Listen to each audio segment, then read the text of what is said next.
Do you remember back in the last presidential campaign when John McCain said, "Today we are all Georgians"? That was when Russia and the nation of Georgia were having a war, and John McCain sort of wanted the U.S. to start fighting Russia alongside the Georgians. During that war in 2008, it was the USS Mount Whitney that was deployed to deliver humanitarian aid in Georgia. It was the first NATO ship to reach that the particular Georgian port that it went to. The USS Mount Whitney is considered to be the most advanced command and control ship that the United States has ever floated. The USS Mount Whitney is where the U.S. has been running the Libyan war out of. Between the ship's admiral, Samuel Locklear, and U.S. Army General Carter Ham, this is where the U.S. has been running the war in Libya from.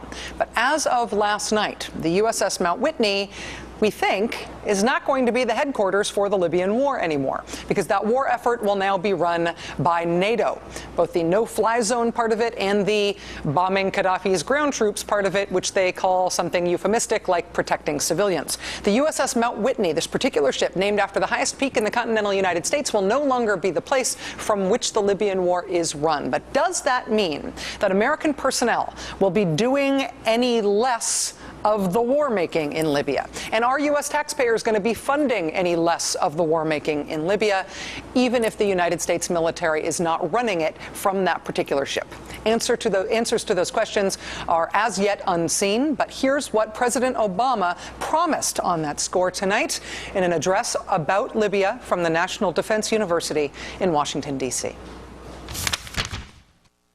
To lend some perspective on how rapidly this military and diplomatic response came together, when people were being brutalized in Bosnia in the 1990s, it took the international community more than a year to intervene with air power to protect civilians. It took us 31 days. NATO has taken command of the enforcement of the arms embargo and the no-fly zone. Last night, NATO decided to take on the additional responsibility of protecting Libyan civilians. This transfer from the United States to NATO will take place on Wednesday. The United States will play a supporting role, including intelligence, logistical support, search and rescue assistance, and capabilities to jam regime communications. Because of this transition to a broader NATO-based coalition, the risk and costs of this operation to our military and to American taxpayers will be reduced significantly.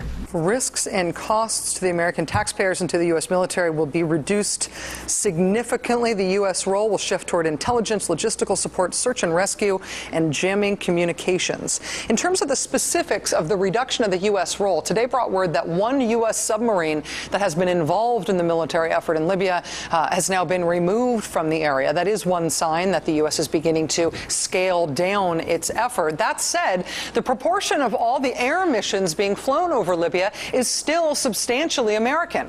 Of 178 air missions flown there over the last 28 hours or so, 99 of them were flown by the U.S., only 79 were flown by other coalition nations. The United States military also revealed today that additional aircraft are now being used in this mission. American pilots are not just flying high-altitude fixed-wing planes over Libya anymore. They are also flying aircraft that are, frankly, being flown much closer to the ground, A-10 Warthogs and AC-130 Spectre gunships. The idea here is that with these types of aircraft, you can do more specific targeting so as to try to avoid civilian casualties compared with what you could do with high-flying fighters and bombers. As President Obama addressed the nation tonight on day 10 of America's involvement in this war in Libya, the multilateral character of the intervention, the international nature of the war, was sort of the president's main point, that the U.S. not only would not be in the lead in Libya, but that the international character of the intervention was a key reason why he committed the U.S. to this at all and why he thought it was a good idea. America cannot use our military wherever repression occurs. And given the costs and risks of intervention, we must always measure our interests against the need for action. But that cannot be an argument for never acting on behalf of what's right. In this particular country, Libya, at this particular moment, we were faced with the prospect of violence on a horrific scale. We had a unique ability to stop that violence, an international mandate for action, a broad coalition prepared to join us, the support of Arab countries, and a plea for help from the Libyan people themselves. We also had the ability to stop Gaddafi's forces in their tracks without putting American troops on the ground. To brush aside America's responsibility as a leader, and more profoundly our responsibilities to our fellow human beings under such circumstances, would have been a betrayal of who we are. Some nations may be able to turn a blind eye to atrocities in other countries. The United States of America is different. The United States of America is different, but he's being very careful to talk about this particular country in this particular moment, and then describing very Libya-specific reasons why this intervention made sense to him and his calculation of whether or not the U.S. should get involved. The precedent of the United States of America. The Libya intervention itself, and tonight's speech in particular, already has the Beltway commentariat clucking over how this president justifies the use of American military force. How a president elected in part because of, frankly, national revulsion over the previous president's ideas about the use of military force. How this president justifies military action of his own. Whether or not you like this intervention in Libya, it's clear that the president's explanation for why it is justified matches what he said he would do with military force, what he would see as the justifiable use of the U.S. military. It is clear that it matches what he said about that issue at the very start of his presidency, when in his first year as president, he accepted the Nobel Peace Prize.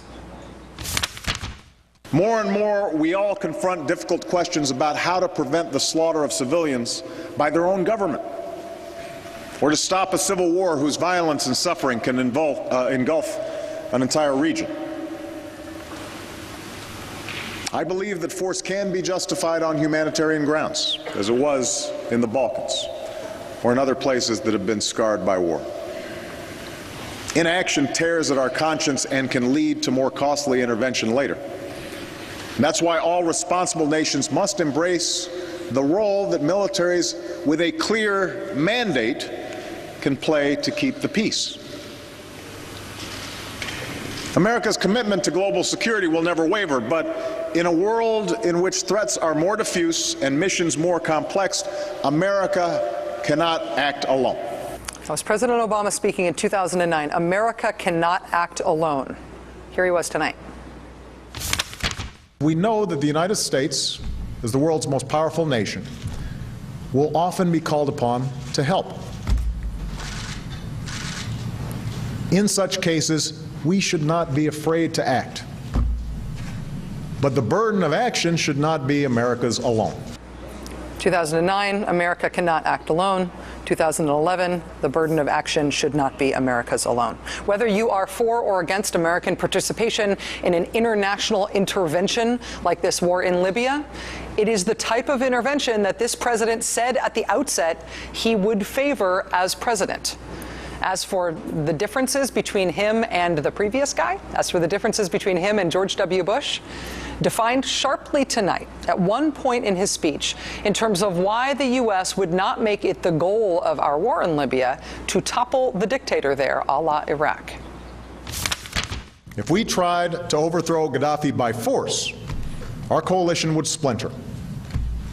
We would likely have to put U.S. troops on the ground to accomplish that mission, or risk killing many civilians from the air.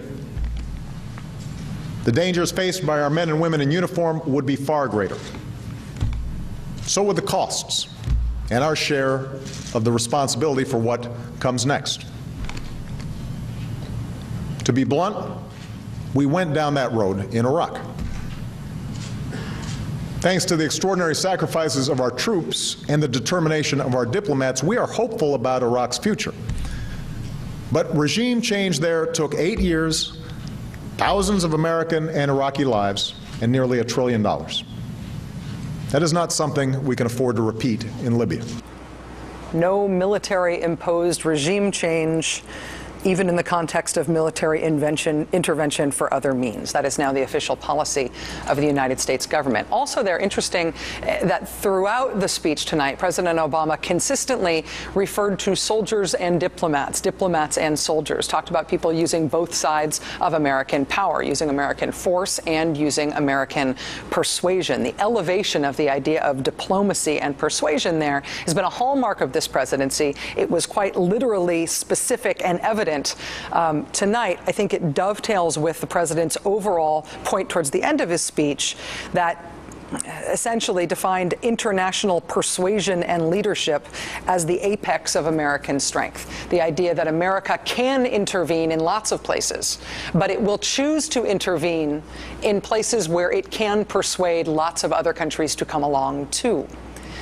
There was a telling moment 9 days before the U.S. intervened in Libya when President Obama's Director of Intelligence, James Clapper, gave his assessment about what was going to happen in Libya between Gaddafi's forces and the rebels. Watch. I just think from a standpoint of attrition, right, that over time, I mean, this is kind of a stalemate back and forth, but I think over the longer term that the regime will prevail. Over the longer term, the regime will prevail. Over the longer term, Gaddafi will win. Again, that was before this international intervention. It was the opinion of the U.S. intelligence community that Gaddafi, over time, was going to win. And then came international intervention. The UN Security Council votes to authorize a no-fly zone over Libya, calls for all necessary measures to be taken to protect Libyan civilians. Here was the reaction on the ground in the rebel stronghold of Benghazi as they watched that UN vote for intervention, cheering in the streets. The rebels were losing at that point. They were being forced back into Benghazi. Gaddafi's forces were about to take Benghazi back, and the international community decided to step in with military force. It was a decision President Obama referenced directly tonight in terms of the dramatic nature of its timing. We knew that if we waited one more day, Benghazi, a city nearly the size of Charlotte, could suffer a massacre that would have reverberated across the region and stained the conscience of the world. It was not in our national interest to let that happen. I refused to let that happen. And so 9 days ago, after consulting the bipartisan leadership of Congress, I authorized military action to stop the killing and enforce UN Security Council Resolution 1973. The president says a massacre was averted in Benghazi. A massacre was averted in Libya. But what about after that? What then? What now? By all accounts, the only reason the rebels are holding their ground in Libya at this point, the only reason they are advancing on Tripoli tonight, we're told, is because of that international air power. It's not like we stepped in to prevent a massacre and then backed off. The rebels utterly depend on U.S. and coalition support indefinitely, as long as Gaddafi survives. If the U.S. and the rest of the international coalition left and Gaddafi was still there, what do you think would happen to the rebels? The rebels' cognizance of their dependence on international forces was put in stark relief on Thursday when people supporting the rebels in Benghazi held this thank you rally. Thank you, coalition. This was in the city of Benghazi, right? But again, what happens now? What happens next? I know that some Americans continue to have questions about our efforts in Libya. Gaddafi has not yet stepped down from power, and until he does, Libya will remain dangerous.